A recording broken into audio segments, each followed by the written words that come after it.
Good morning, boys and girls and mums and dads. Welcome to our Easter special, where today I'm going to show you all how to make a traditional Simnel cake. Now, I know the internet's full of lots and lots of chocolate brownies at this time of the year, but this cake has been around since medieval times. It's a cake that was traditionally made by girls in service for Mothering Sunday. And that was a day when they would put lots of rich ingredients together and take them home to their mothers on their day off. But because Mothering Sunday fell in the middle of Lent, it then became associated with Easter, and the cake became a special Easter cake that was made. Now, you wouldn't have recognised this cake hundreds of years ago, because it was actually a cake that looked more like a pork pie. It was a raised pastry pie, and it would have a fruity filling with a hot water crust around it, coloured with saffron. Perhaps that's why we have marzipan on the outside of the cake these days. So, the first thing I'm going to show you how to do is to line a tin. Now, you will need a 20cm springform tin for this. So I have a springform tin here. It's one of those where the bottom comes out. The first thing you need to do with it is draw around the base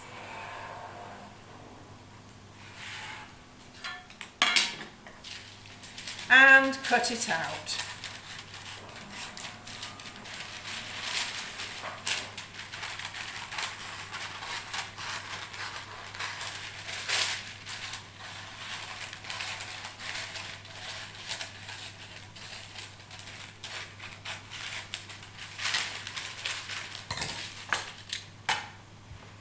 You need a little bit of oil. I'm going to use a bit of coconut oil for this one. And you wipe it over the base of the tin. And then the base goes back into the springform. You then need to line the sides of the tin. So again, you'll need some more of your greaseproof paper.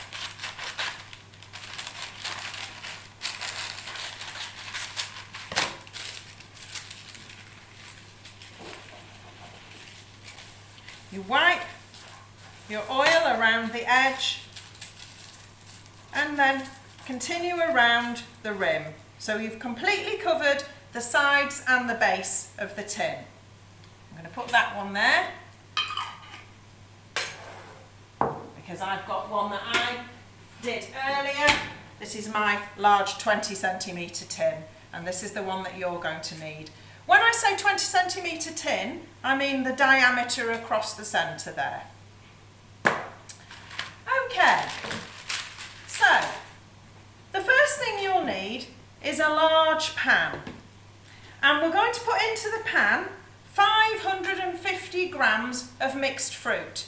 Now, because we're all in self-isolation with coronavirus, I would suggest that you have a look in the cupboard and just find any mixture of old leftover dried fruits. Perhaps you've still got some from Christmas.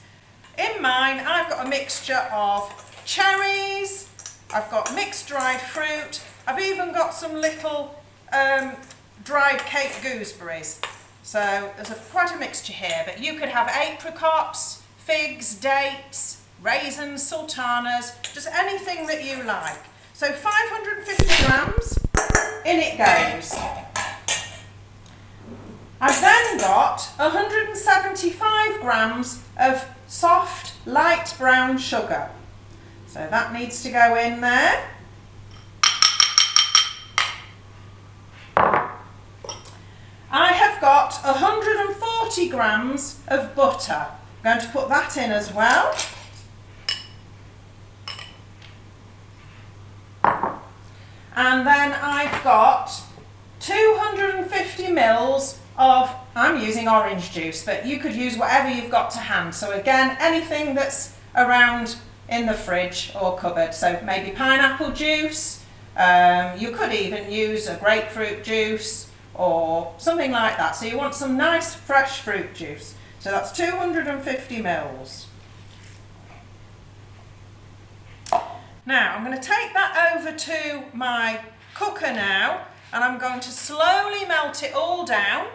This needs to be completely melted together and coat all of the fruit with the buttery juices. So you need to simmer it for about 10 minutes. Now this mixture has been simmering away for 10 minutes. I'm going to turn off the gas now and take it over to cool down. Okay, while that's cooling, you can sort the oven out. So if your oven is gas, you need it at gas mark 3.5. If you have a fan oven, that's 150 degrees centigrade. If it's not a fan, that works out at 170 degrees centigrade. Okay, now my mixture has been cooling down over here on the worktop, and I'm now ready to add some more ingredients. So I'm going to start off by adding in some nuts. Now you'll need 50 grams of nuts. Again, you can use whatever you've got in your cupboard. So I've got a mixture here of pistachio nuts and some pecan nuts, but if you've got blanched almonds or if you've got some hazelnuts, they would be nice too. The only one I wouldn't suggest to put in is peanuts. So if you tip your nuts in, and then I'm going to add, this is plain flour, so you'll need 300 grams of plain flour. I'm going to add that in now as well. I'm going to give that a little bit of a stir round.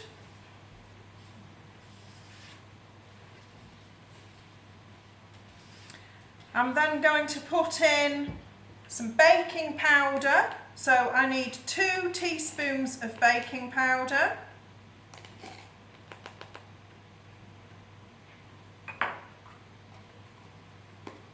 And then I need a teaspoon of cinnamon.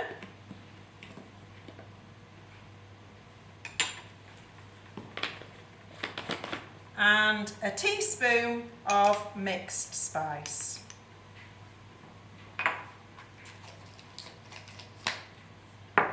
And then the final ingredient that goes in here before we start having a good mix is 2 eggs. So children, don't forget, if you're handling the eggs, make sure you wash your hands afterwards with soap.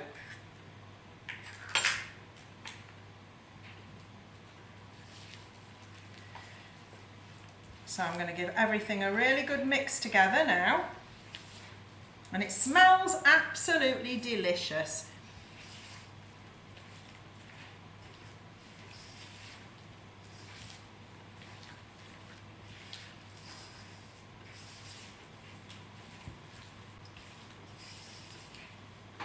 Okay, so if you have a look in here, you can see this lovely mixture now.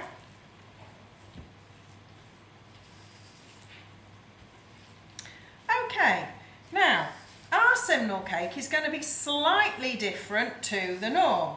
Traditionally, you would put half the mixture in and then you'd put a layer of marzipan, topping it with more mixture, and later on you would decorate the top of the cake when it's out of the oven with 11 small balls of marzipan to represent the 11 apostles. We're missing out Judas on this occasion. Now, with this recipe, to make it slightly different, we're going to put the 11 small balls of marzipan in the middle of the cake before we top it with the extra layer. So I'm going to start off now by putting half my cake mixture in.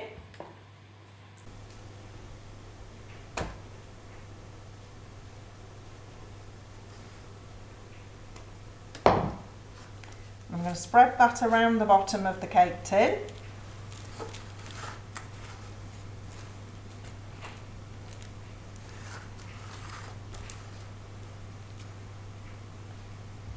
A little bit more in there.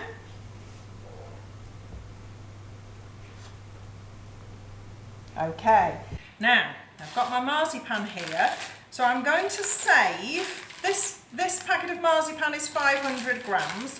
I'm going to save about 250 for the top of the cake, and I'm going to use the other 250 grams to make into my 11 balls of marzipan. So I'm going to, about that size, so I suppose it's a little bit about the size of a walnut really. So if we put those in, we're going to put them all around in a circle. Make sure that the marzipan balls are not touching the side of the tin though, because otherwise it will melt and get quite hard and caramelised.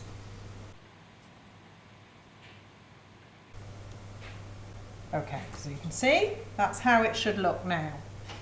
Now I'm going to top the cake with the rest of the mixture.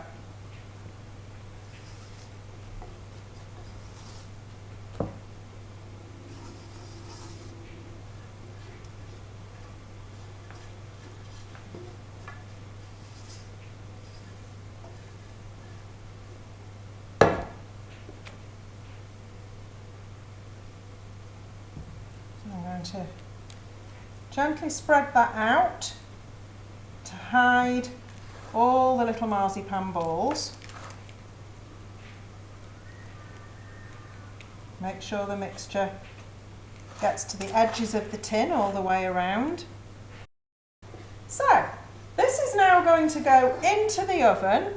It needs to go towards the bottom of the oven and it will need to stay in there for 1 hour. After about an hour, what you need to do is see if it's cooked all the way through by inserting a cocktail stick into the centre of the cake. If the cocktail stick comes out clean, that means your cake is cooked through. If the top of your cake begins to brown too much before the hour is up, you can cover the top of the cake with a bit more greaseproof paper to keep it from over browning. Put that in the oven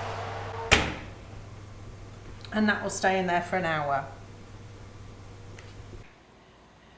Okay, so now the cake has fully cooled down, having taken it out of the oven. I've turned it out and I've put it onto a plate. The next thing to do is to get some apricot jam warmed up perhaps in the microwave, and then you can use a brush to spread it over the top of the cake, like so. The reason it's important to put the jam on here is because you are then going to put some marzipan in a big circle over the top, and the jam will help it to stick down. There, so we've got a nice thick coating of apricot jam.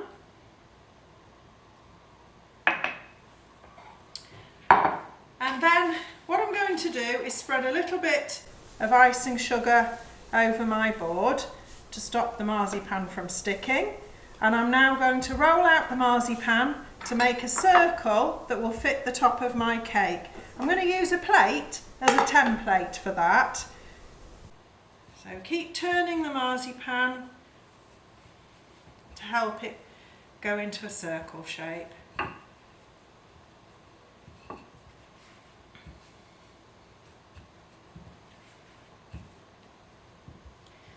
Now don't forget, you will need to keep one little ball of marzipan aside, because that's going to be the decoration to put on the top. That large ball there, that's a representation of Jesus, because remember the 11 apostles have gone inside the cake.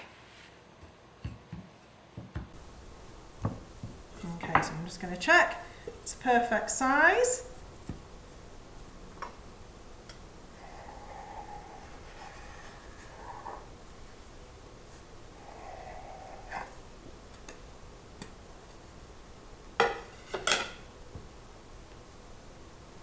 Move that out of the way, and then very, very carefully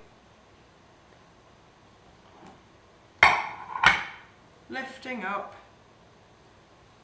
and putting on the top of your cake. So there we have the marzipan. I'm going to use a little bit more of the jam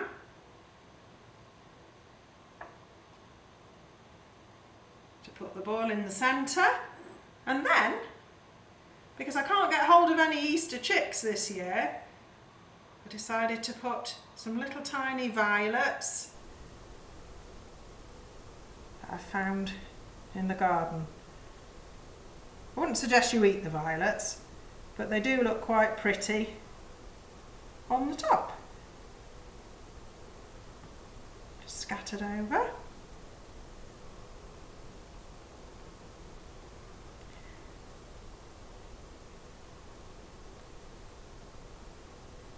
There we go. And you can just do a little pattern around the edge of the marzipan. You can either crinkle it, like so, or you could use the edge of a knife or a fork to do a little line pattern around it. But I quite like the crinkle effect, so I'm going to go for this one.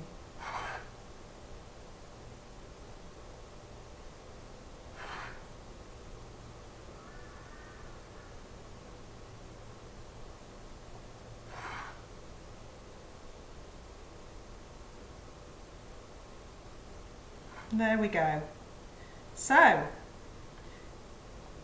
there's how to make a Simnel cake.